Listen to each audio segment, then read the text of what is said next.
It seemed to be business as usual in Kenya's capital on Tuesday. Shops were open, public transportation was running smoothly, and schools welcomed students for learning, a far cry from the day before, when many parts of the city were brought to a virtual standstill.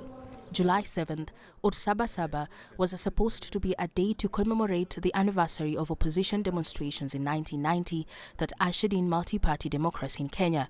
But with police expecting trouble based on the tense mood in the country right now, they did whatever they could to prevent large gatherings. With major restriction on movement put in place, businesses shut, and main streets were deserted. People dared not to go outside in some districts. For many businesses, the whole day was a total write-off, something they can ill afford. I didn't do any work yesterday. I never made any money at all. If I had gone to work yesterday, I would have at least had some eggs and a decent meal with my family.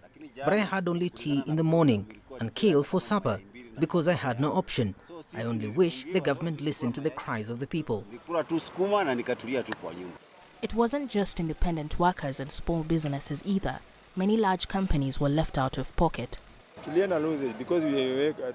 We made great losses yesterday because we have more than 50 buses in our fleet and every bus made around $78. If you multiply that by 50 vehicles, you find that we did not make a lot of money yesterday. And it's not just us, even City Hopper bus services and other companies. And all these losses also affect government income. The protest came as more young people complain of deep frustration over a myriad of issues, from a lack of opportunities and economic stagnation to government corruption and police brutality. Kenya isn't new to violent anti-government protest, but the current wave, which is being largely fueled by youth groups, began last summer over proposed tax hikes during a cost of living crisis.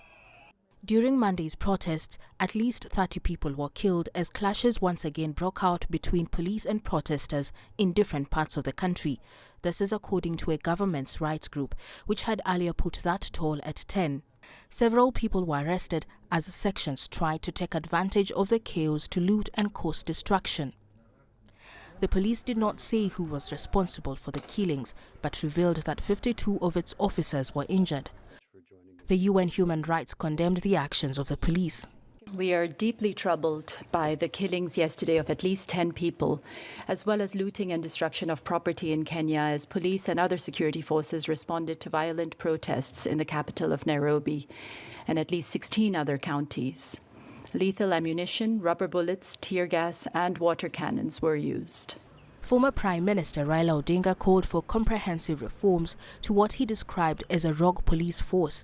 But Kenya's Interior Ministry said the recent demonstrations had been infiltrated by what he called criminals out to cause chaos and destructions. The government said the heavy police presence reduced looting and promised to investigate and charge those responsible for causing havoc. Caroline B., CGTN.